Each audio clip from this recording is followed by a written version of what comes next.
I'm an immigrant. I'm a Dutch immigrant, born in the Netherlands. Think wooden shoes, windmills. Immigrated to this country when I was 6 years old with my mother, Svancha, and my brother, Albert. Ended up in Denver, Colorado, and didn't speak English. Uh, we really struggled initially. We were fairly poor. I remember eating expired food, believe it or not. This is 1966. They had expired food stores. I remember drinking powdered milk with our cereal in the morning because it was cheaper than real milk, which, trust me, sounds better than it is. I wore clothes in the Goodwill and the Salvation Army all the way through junior high school till finally when I was, I don't know, 14 or 15, I lied about my age at Burger King so I could get a job flipping burgers because I was tall, so I could buy my own clothes. Now, I imagine with the caliber of listeners that you have, the driven caliber of listeners that you have, you probably have some listeners that had it harder than I did starting out, because that seems to be a motivator for very successful people. And, I knew that I wanted more at that time. And luckily, my mom had an incredible work ethic. So she actually babysat kids so we'd have enough money to eat. We always had a house full of kids. And with her babysitting money, she was a bit of an entrepreneur herself. So she invested in the stock market successfully, in IPOs with no formal education. And she also invested in real estate. Well, her first real estate acquisition was the house directly across the street from us. She bought it from a family named the Jewels for about 30 grand when I was 14. Mhm. And then when I was 17, she told me she'd made $20,000 in her sleep on that house. I said, "What? You made 20,000, you didn't do anything?" Now, this is back when 20,000 was a pretty decent amount of money.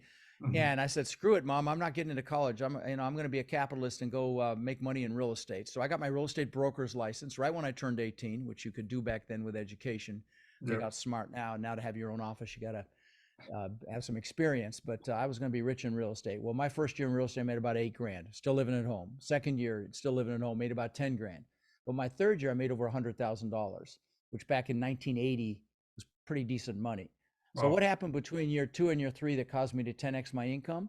Well, what happened is I met a guy that taught me about the importance of mindset and psychology, and how 80 to 90% of your success in anything is just that, your mindset and your psychology. And fast forward to today, I've owned 2,000 houses that I've rented long term in 3 states.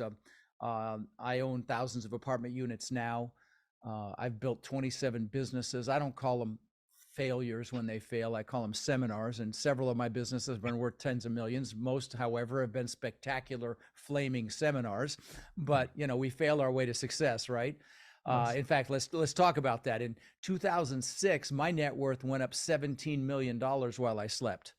And you Nice. might say, "Wow." And I said, "Wow." And yeah, nice. But I thought I was a real estate god, and head got so big I could barely fit it through a door. And when that happens, God will give you a nice little smack. Well, that was Mhm. 2008. I lost $50 million in 2008 conservatively. And so Wow. what I'm known for talking about on my podcast and at my events is really the mindset it took to have 50 million to lose in the first place, but maybe as importantly or more importantly, the mindset it took to recover from that to the Mhm. success that I'm blessed to have today. So again, love to talk mindset. Certainly can talk multifamily real estate or entrepreneurship to any degree that you love. No, that's super exciting, and definitely appreciate you taking us back and sharing a lot of that personal context. A lot to unpack there, and I definitely see some resemblance in the sense that just Really? from the immigrant standpoint, just being that one myself, I can Mm. definitely relate on some levels what you've went through. Maybe just to you've mentioned some failures, and I also I've had my share of successful failures that I like to call them, and just different opportunities to learn. Maybe tell us a little bit about maybe the most memorable successful failure, so to say, and what exactly that was, and what did you learn from that? Well, that $50 million is a pretty significant one. I thought I was set for life. In fact, if you meet somebody that's lost more than that in that crash, please connect them with me so I can feel a little better about it. No, I'm kidding. Life is about meaning, and you decide the meaning you place on what happens to you. And, you can take a fairly negative event and put a positive meaning on it. Mhm. And, um, and that's what I did. In fact, my meaning for that event is that I would have never met my wife, and I happen to be married to the most beautiful human being on the planet. So that's the meaning I place on it. But that was one of many. I've had, like I said, have had lots of businesses that I've tried when I was young and stupid, and now I'm just old. But you know, the and they all happen. These seminars that I call them, you call them Mhm. successful failures. I call them seminars because they're only a real failure if you don't get back up or you don't get the lesson. And Right. each one of them had different lessons that I learned. Mhm. But yeah, I suppose that $50 million one's probably the most significant. And what was Mhm. the second part of the question? Forgive me. What was that? Was there a lot? Kind of the key takeaway from that, Key the takeaway. lesson learned. Yeah. I think right in 2006 and 7, I was celebrating. I thought I was invincible, and I moved to Miami. I'd gone through a divorce. I was a little bit of an escaped convict in that regard, and I was having a ball, and so I didn't really have my eye on the ball. But that said, countries went bankrupt in 2009, and so it makes me feel a little better to justify what happened. But I think maybe if I'd really been paying attention, I would have divested out of single family properties. I had about 800 single family houses. I would have divested out of those and just gotten into multifamily because, believe it or not, in the crash, my multifamily did just fine. Mhm. If I hadn't cross collateralized my packages of houses with my apartment complexes, I'd still own the apartment complexes. In fact, that's why I started my podcast, was Mhm. just to tell people, if you're going to buy and hold, for God's sakes, don't do single family, do multifamily. Just, and I have these T-shirts I give away at my boot camps that say hashtag Ask Me How I Know, because I'm so commonly will say, don't do that, ask me how I know, and so there's a great example of Ask Me How I Know. I like that. I like that a lot. And I definitely want to take a little bit further talk about the strategies around the multifamily. So, it resonates because part of our portfolio are definitely multifamily properties and assets as well. But before we Sure, do that, I would love to ask some questions around how do you build the teams? And with sure. so many properties that you have in your portfolio, I would imagine that it's impossible to do that on your own. And for you as the head, the CEO of your organization, hiring and recruiting the best talent is probably at the top of your mind 24/7, whether you're actively recruiting or not. So maybe share some strategies with us that have worked well for you in the past, or maybe something that didn't work, and then what lessons learned out of that in terms of attracting the top talent to your organization, and how do you retain that top talent?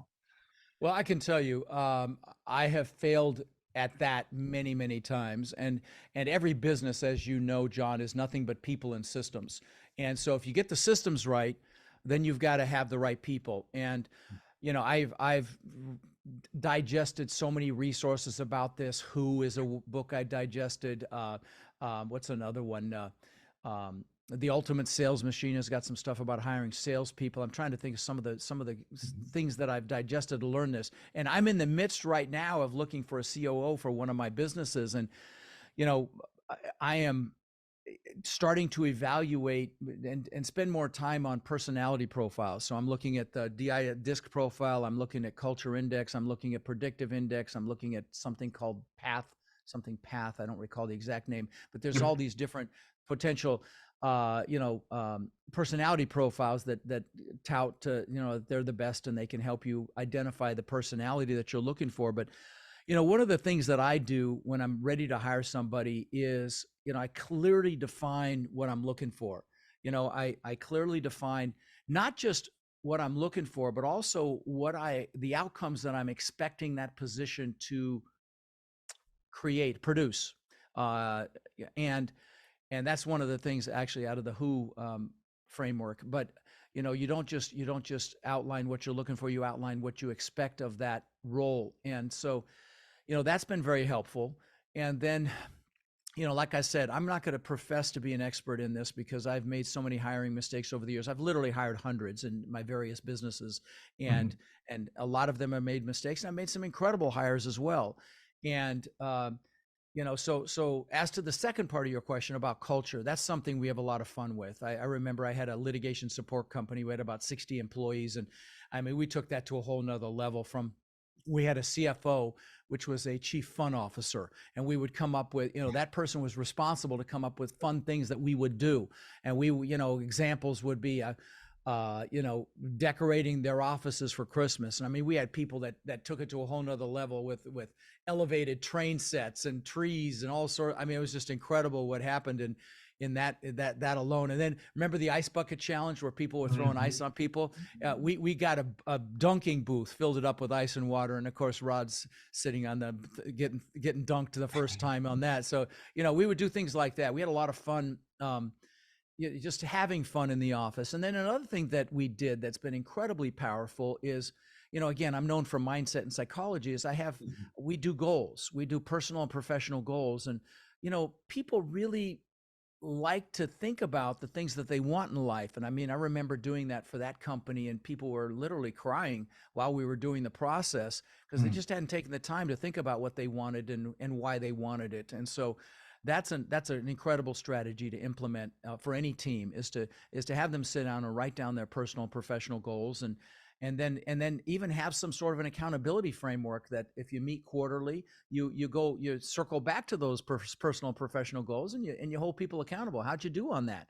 and Mhm. and people really appreciate that. So, you know, like I said, and you know, as it relates to culture, I think it starts with a set of core values, and that's the number one thing you do, is you identify your core values in a, you know, collectively. You decide on what those should be, and then you circle back to those when you have meetings, and um, yeah, and get everybody involved, at least the leadership team involved in that process.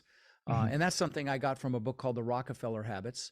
You know, another book that we really love and implement is the EOS system from Traction, Gino Wickman's book. Mhm. That's an incredible business development That's great.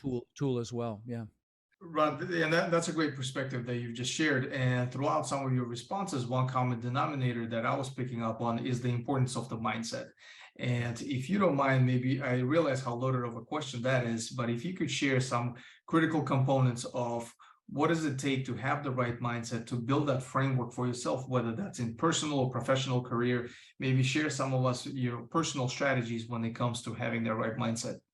Sure. No, that's a topic I absolutely love. In fact, in my podcast, it's called Lifetime Cash Flow Through Real Estate Investing. I do a clip every week called Own Your Power, and it's a motivational clip, and it's only Mhm. about 5 minutes long. But even if you're not interested in multifamily, I'd encourage you to listen to it, because you give me 5 minutes a week, I'll juice you, I'll motivate you. Okay, there's music, and they're very, very powerful. Every possible topic you can think of. But let's you know, what I'll do is I'll circle back to what I had to do back in 2008 and 9 when I lost everything, because, you know, I mean, people jumped off buildings for losing less than that proportionally, both in '08 and 9 and in the Great Depression. And so, you know, the first thing I had to do was reassociate with my goals. What did I want and why did I want it? Because I had to create what Napoleon Hill in his book Think and Grow Rich calls a burning desire. I had to want it again. And so that's the first thing I do. I did back then. Now, by the way, let me mention something to you. I do a goal setting. Well, let me back up. If you come to one of my boot camps, the first thing we do is goal setting on steroids. Because how the heck do you get anything if you don't know what it is? You got to know what it is that you want. You've got to figure that out, and that's how you push through fear. That's how you push through limiting beliefs, or maybe you're comfortable. You know, and the comfort zone's a nice warm place. We all know nothing grows there, right? So you've got to have that burning desire to push through comfort and actually take action. And so, by the way, if you have no interest in multifamily, you're not interested in one of my boot camps, I would encourage you to go to rodslinks.com, because every New Year's I do a goal setting workshop with music. It's in my studio here. It's professionally done. There's a guide you can download. I'm not going to sell you anything, but go to rodslinks.com, go to the bottom, and there's my goal setting workshop there. And, you know, here's the thing, John. People spend more time planning a freaking birthday party than they do designing their lives. This is designing your life. So I'd encourage you to have your spouse do it. Have your kids are over 10 years old, have them do it. It's about an hour and 15 minutes. You'll be juiced like you coming out of your skin when you're done.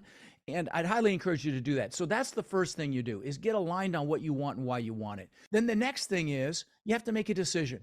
You know, you have to decide, am I going to stay where I'm at, or I'm going to take action with you know, these things that I want. And sometimes that can be the biggest decision of your life. Now, when I say decision, the Latin root for the word decision means to cut off.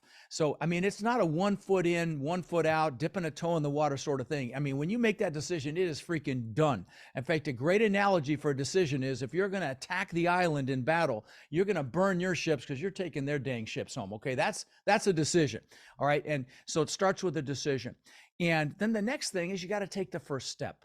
And like you, I'm sure we've both got a lot of pretty analytical listeners, people in the IT space, very, very, very analytical. And a lot of analytical people, and you know who you are, have to check off every freaking box before you make a move, right? And you may get caught up in what we call analysis paralysis, right? Well, you got to take that first step. And I will tell you, like Dr. Martin Luther King said, you take that first step in faith and the next step will be revealed. Even Lao Tzu, thousands of years ago, said the journey of 1,000 miles begins with a single step, but you got to take it. And that could be the biggest step of your life as well.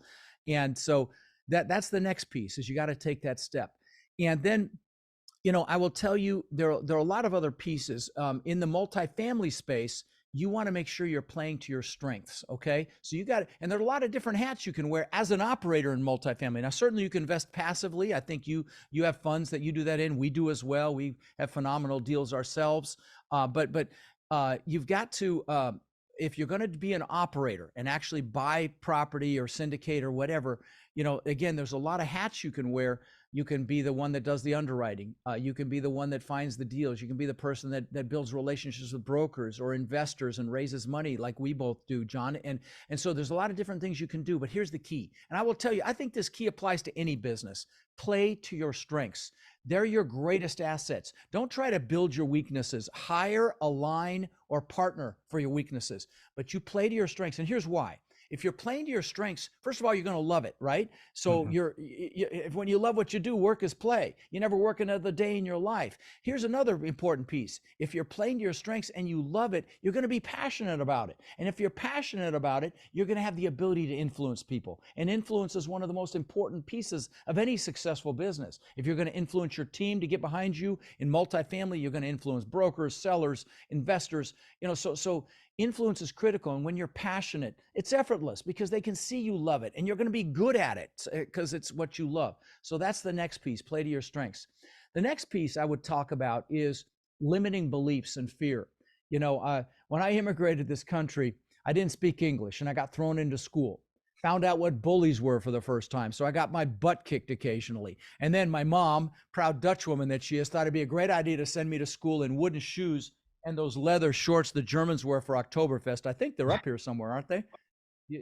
I can show them to you. I think they're up here somewhere. Well, anyway, we found them when I put my mom in assisted living. Anyway, it's all right, Matt. Don't worry about it. But the point is, then I got my butt kicked again, as you can imagine, looking like an idiot. But then I had bullies that lived on my street, and my mom would chase them off with a fly swatter. So the next day, I got my butt kicked, and so I came up with this limiting belief that I wasn't good enough. And I used to ask myself, how can I show them I'm good enough?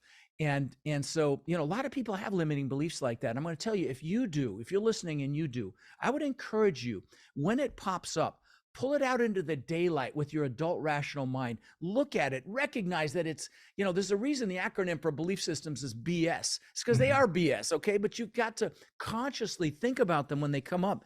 And when you do that, you can diminish them. I mean, I used to be afraid to raise my hand in class at school and that I'd be embarrassed or humiliated. And now I speak in front of literally thousands and thousands of people a year, typically in my flip-flops. So, I've totally gotten past that. And you can too if you've got one of those. But so you've got to push through the fear and the limiting beliefs. The next thing I will tell you is I know that if you're listening to or watching this show with John and I, you're a leader. And I'll have to tell you, with where we are in this country right now, we need leaders and more now than ever. Don't get me started on all the political crap and the crap they're putting out in the news. But as a leader, you have to pay really close attention to your focus, because whatever you focus on gets larger. And if you get sucked into you don't even know what to believe, honestly, with the news. You get sucked into that, you're just going to be caught up in fear, and fear paralyzes you. So you've got to stand, Tony Robbins says, you've got to stand guard at the door to your mind. And I would tell you, that's super important. Bring in the good stuff. Yeah, you need to watch the headlines and see what's going on, but don't get sucked into it. So that's another really important piece, because again, what you focus on gets larger. And I would also tell you that the most successful people on the planet are the ones that have the highest degree of focus. And so what I'll do is I try to minimize the decisions that I make every day. You will almost always see me in one of these black or blue V-neck t-shirts, and I have hundreds of them. I'm not exaggerating. And the only time I don't is if my wife says, you're not wearing one of those damn t-shirts, put something else on. But other than that, I don't have to think about what I'm wearing. And I don't know about you, John, but I might be watching something on Netflix and then I'm scrolling through my social media on my phone and the boring parts. Well, here's the problem with that. That kills your focus. And again, the most successful people on the planet have the highest degree of focus. Now, I listen to 2 podcasts. My podcast, by the way, just broke 16 million downloads. And so I'm really proud of that. But the reason I say that is there's 2 podcasts I listen to that probably get, each one of those gets it a week. And that's Tim Ferriss's and Joe Rogan's. So I get both sides of the aisle. I try to stay as balanced as I can. I'm certainly leaning one direction, but we won't get into that. But I try to stay balanced. And so, what I started hearing on Tim Ferriss's show is he interviews the best of the best in the world. Okay, the best athletes, Michael Phelps, NFL, NBA players, billionaires like Ray Dalio, heads of CEOs of companies like Facebook, Zuckerberg. I mean, biggest CEOs on the planet, actors,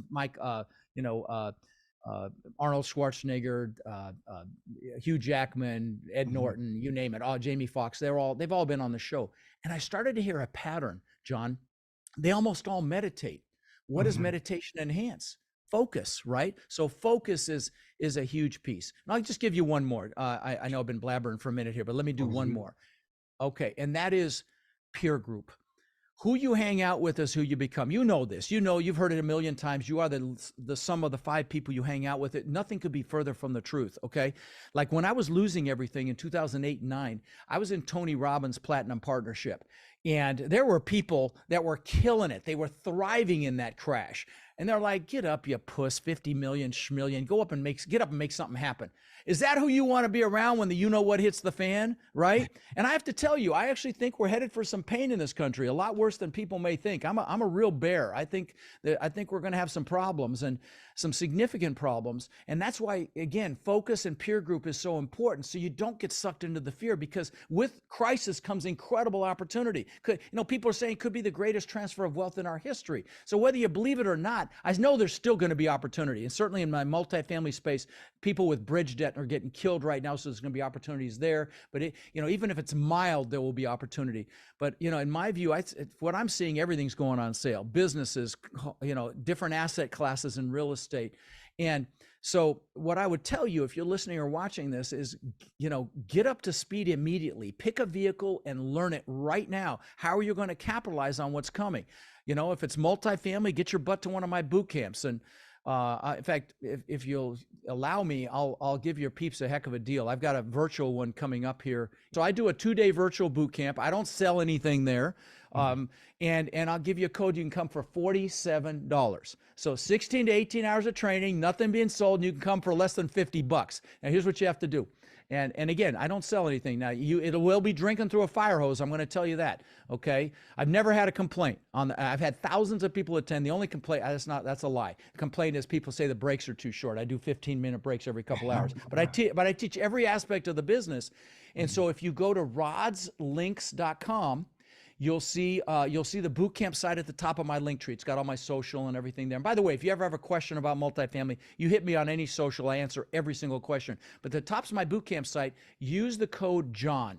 Okay, use the code John, and you can come for $47. And at some point, the price will be $400. So I mean, it's already $200 right now. But as we get closer, I think it's May 6th and 7th. Is that right? Yeah, May 6th and 7th is the event. I promise you'll be glad you came if you're interested in multifamily real estate. So Great. Where was I going with that? Oh, I was talking about peer group. That's the other thing. I also have coaching students, and something I'm super proud of is my coaching students now own upwards of about 150,000 units that we know of. We're counting. We're trying to count right now. But almost all of those were done between warriors. This one I call my coaching students my warriors. And so, if you're, and I know you have a lot of people that invest passively, but again, I teach people how to invest actively. So let me mention one last thing about that, and that is, if you're interested in that, you need to get around people that are doing it. So, Mhm. go to your local meetups, real estate investor club meetings, events, boot camps, whatever, and get connected, because that's a really critical piece.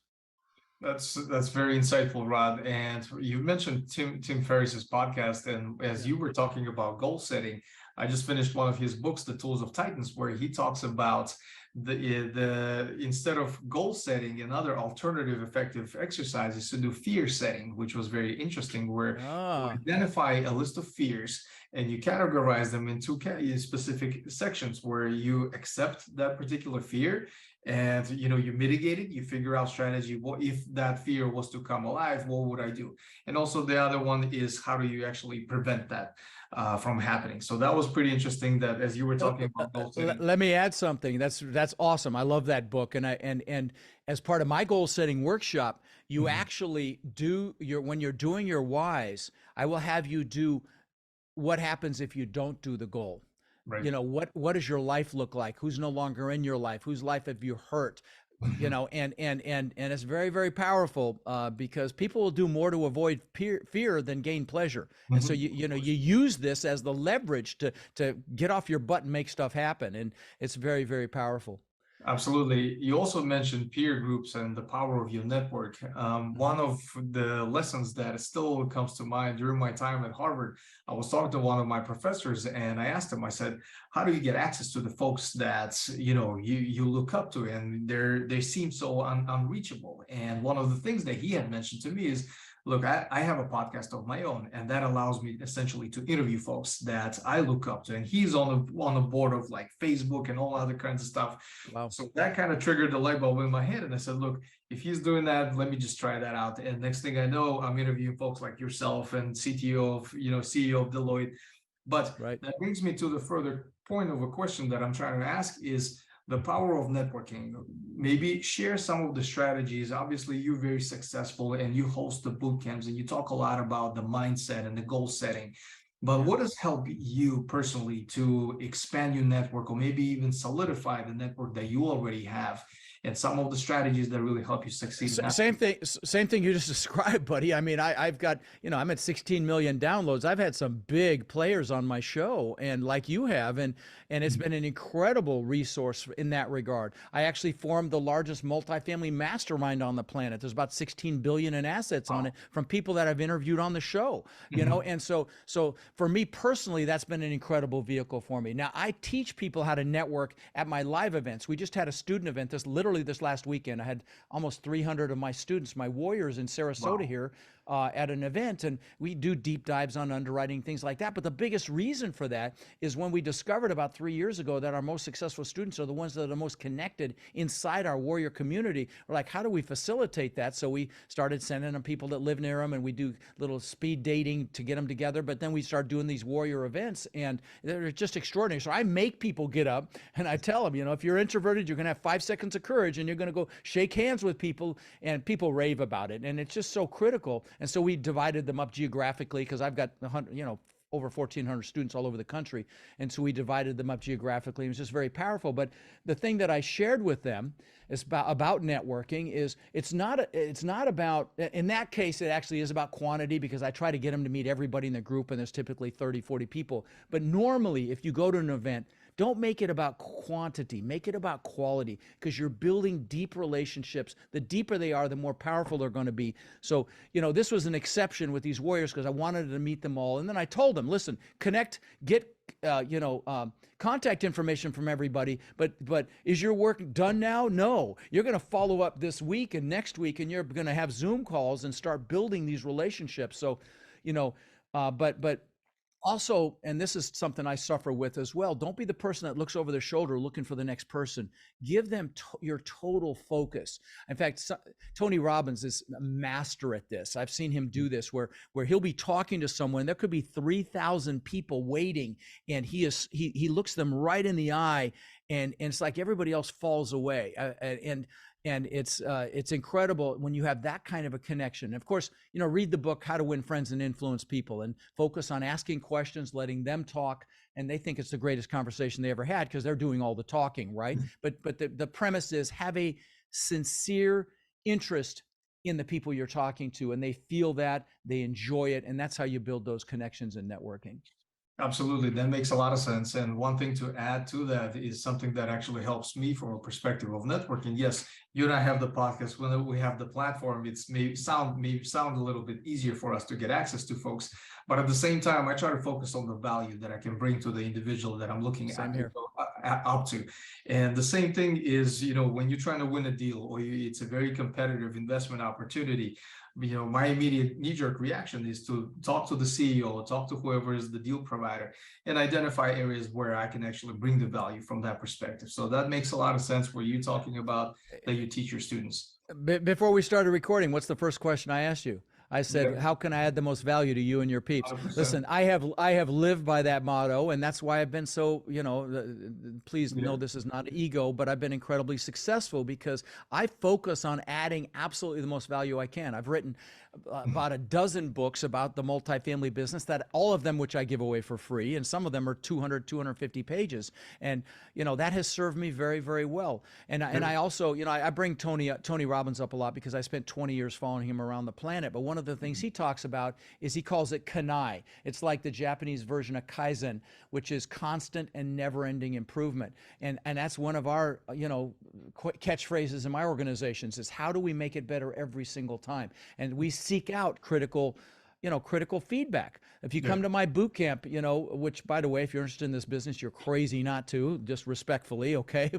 It's less than a meal, but there's a great example of it, actually. I don't make any money on that $47 a piece. Yeah. It's to, get you acclimated, get you involved in it. And then if you want to go deeper with me, yeah, of course we'll talk to you about that. But the point is, you're drinking through a fire hose. But anyway, the people that have the most value in the world are the Mhm. ones that are the most successful by Right. far. And so, I tell, and those on social media, I just did a course on social media, crushing it in social media. And there's two tenets to that. And the high level tenets are: add value and be consistent. But adding value is the most important piece.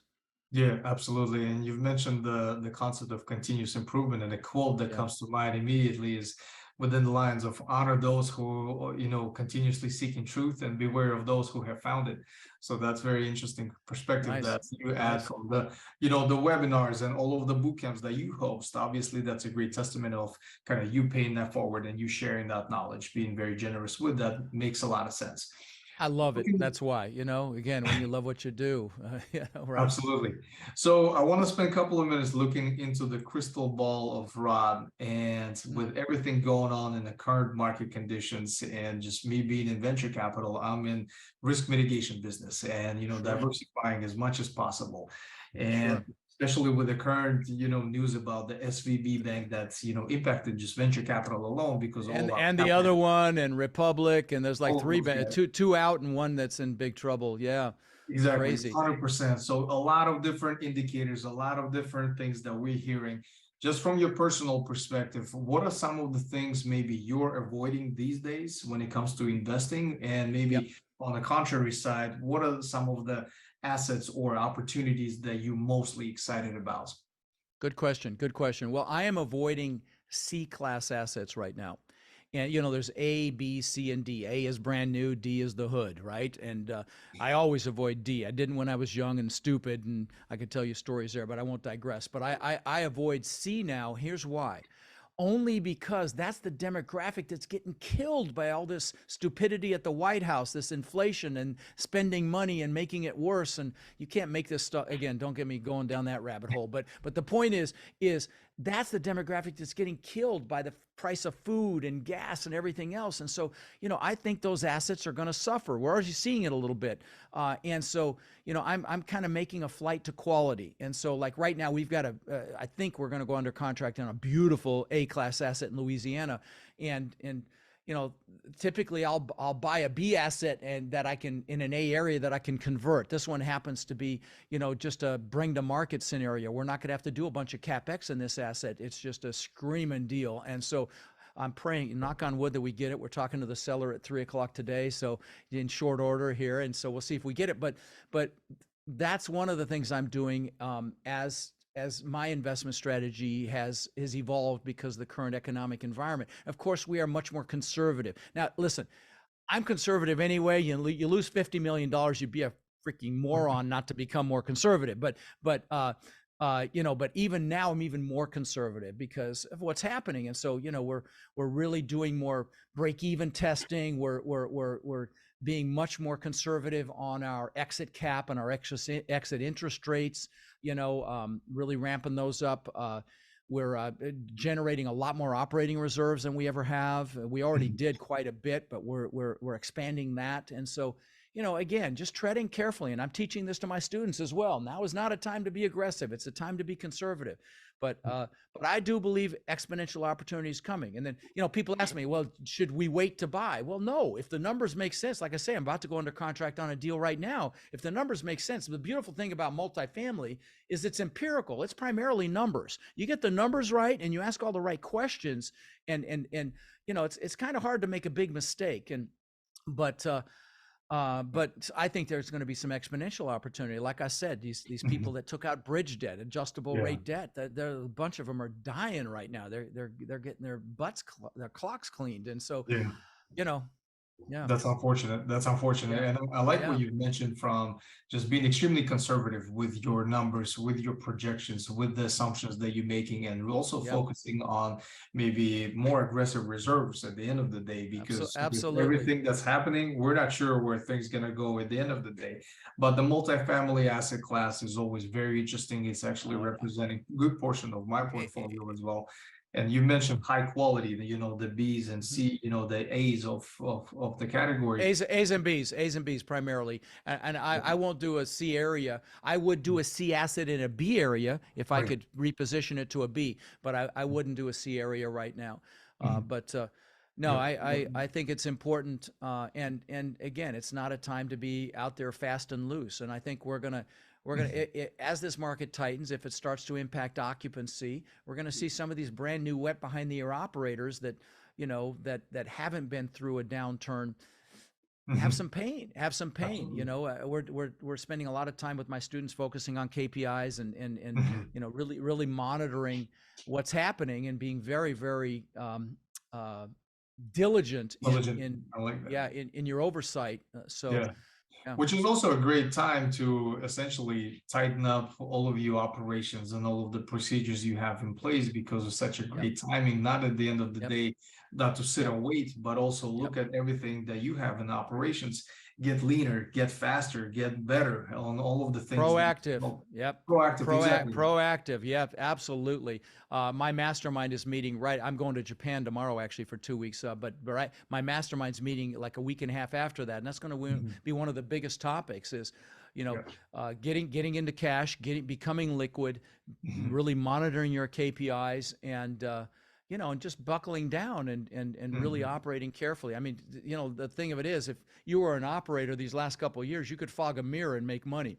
Well, those days are over, and so Absolutely. I think there's going to be some reckoning Mhm. and some pain, but you know what? People will survive. But I with that will be opportunity, and that's why I'm excited. I'm in a lot of cash. That makes a Uh, lot of sense, Rod. And in closure, I'd love to ask you two questions. One okay. is, if you were to go back and give an advice to a 20-year-old Rod, given what you know now, what would be kind of that advice, or That's an maybe easy. bit of advice that you would give Yeah. yourself based on where you are today and what you know now? Yeah, I ask that question a lot on my podcast as well, the super successful people. And the answer is Mhm. almost always the same. It's go bigger, faster. In my case, I wouldn't have messed around with single family at all. Now, would I change anything about my history? No, even losing 50 million. Because again, I've got a supermodel, beautiful wife that's more beautiful on the inside than the outside, and I wouldn't have her if it hadn't happened.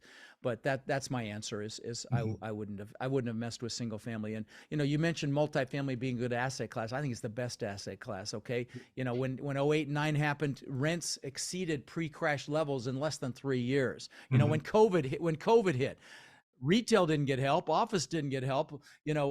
Self-storage didn't get help. We got hundreds of thousands of dollars in rental assistance money on our assets. And so, it's Yeah. an incredible asset, and people have to have a place to live. So sorry I went off on that path, but I wanted That's to great. respond to No, that. that's Yeah. great. That makes a lot of sense. I appreciate you sharing that. And last but not least, what are some of the personal, from a content diet perspective, what are some of the things that you consume on daily basis that help you stay informed, educated, and continuous innovation from a personal standpoint? That share those resources with us. Well, I'm always growing. Learners or earners. I mean, I went to a Tony Robbins event 3 months ago that I've been to 8 times, but there's always nuances you pick up. I went to Grant Cardone's thing in Vegas, front row seats, 20 grand, just to be around the energy, and it was a lot of fun. I'm not going to tell you, I'm not going to say I learned a lot, but it was a lot of fun, and I want to stay motivated and juiced. I'm usually the one doing the motivating, so I wanted to work on me, but I spend a lot of time with my goals. They evolve over time. I don't care about the Lamborghini and the Rolls and the Bentley and all this stupid crap that I bought years ago, or the mansion on the beach. I have different goals now, and your goals, those of you listening, your goals will evolve as well. But I would like to share one thing, if I could have about 4 or 5 minutes. Is that okay, John? Do It's it. because it's really important. So back when I lived in Denver, I knew I wanted to live on the beach, and there's obviously no beach in Denver. And so I built, 20 years later, I built this incredible $8 million, 10,000 square foot mansion on the beach. It's actually literally right across the bay from where I live now, but I lost it in all the craziness. But that was unthinkable when I was 18, but I made it happen through manifesting and visualizing and focus.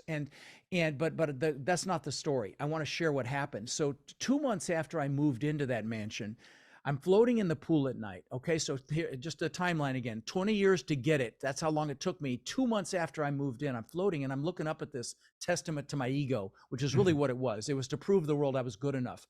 And I mean, this place is let me describe this place: magnificent. I mean, giant waterfall from the second floor balcony into the pool. You had to walk through the waterfall to Wow. get into the pool. Pool was in magazines. Big spiral staircase up through the middle of the house. Wine cellar, elevator. I had the beach on one side, and I had my boats on the backside. It was called a Gulf to Bay. It's a slice through an island. On the I'll land the plane with this. On the second floor, I had an aquarium built around the spiral staircase, custom built, that almost cost 200 grand just for the aquarium. So that gives you an idea of the house. Yeah. So I'm looking up at this thing, and I got depressed. And I don't mean a little depressed. Again, this is 2 months after I bought it and moved in. I was really depressed. I'm like, what the hell? How could I be depressed? I've just achieved success like times 10,000. I had my beautiful family inside sleeping. I had the Mercedes and the two of them and the Maserati and all the stupid crap I thought was important, the jet skis, the boat. And what I realized when I look back on it, there were several things happening, and that's what I want to share with your audience. First thing is, it's never about the goals. You need the goals to create that burning desire and to make you work and kick butt and get up early and stay up late and work hard to grind for a few years like most people won't, so you can live the rest of your life like most people can't. You need them, okay? But it's about excuse me, happiness comes from progress and growth. And I didn't know what I was going to do next. I'm like, what's next? So that was a big piece. But the bigger piece was I had been totally focused on me. Rod, show the world I'm good enough. Show the world I matter. And that's the year I sought out Tony Robbins, because I was like, man, I got to deal with this. I got to fix this, because this is crazy that I'm depressed. And I went to one of his events. This is 23 years ago. And I found out that he fed families for the holidays. And I was like, what a concept. Do something for someone else. I'm embarrassed to say I had to be 40 to get that memo. But I went home and I called my brother, because I was going to go visit him in Denver for Thanksgiving. And I said, hey, bro, let's feed 5 families this year for Thanksgiving. He's like, that's a great idea. So he called his church and found 5 families that really needed help. We bought the food and the frozen turkeys and toys for the kids if they had them.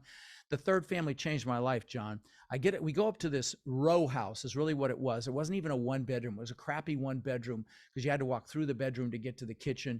Mhm. And this woman lived there, Hispanic woman with 5 kids. She comes out and she sees all this stuff on the porch, the food and the toys, and she starts crying. And her kids come out. 2 of the older ones start crying. Rod starts crying. I start crying. And I'm blessed to say, from that epiphany, in the last 23 years, I fed over 130,000 children here in Sarasota and Bradenton. I've done tens of thousands of backpacks filled with school supplies to local children that don't have the basic supplies for school. We live in the greatest freaking country on earth. Just blows my mind that that exists. I've done tens of thousands of teddy bears to the local police departments for officers to keep in their vehicles if they encounter a child that's been traumatized. And I don't say this to brag.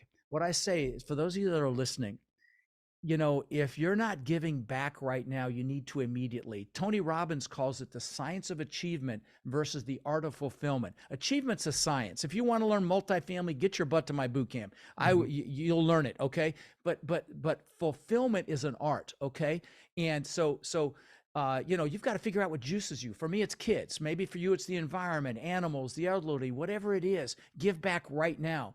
See, John, we've been taught to believe that you must achieve to be happy. Like you can't be happy until you've achieved.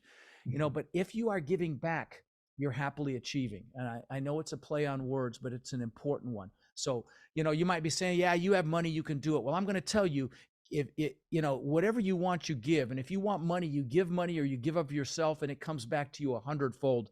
I don't know if you agree with me, John, but that's my mindset. And, you don't do it for that reason, Yeah. but I just want to leave you with that. Absolutely. No, much appreciated, Rod. That's very powerful. And Thank you. overall, just very generous with your time and the insights that you shared with us. What I love doing with all the guests on the podcast is actually do a follow-up recording in about a year where we revisit everything we've talked about and see if everything still makes sense, still applies. So I'm definitely looking forward to doing that with you as well. So much appreciated for Likewise. today. Thank you. Thank you.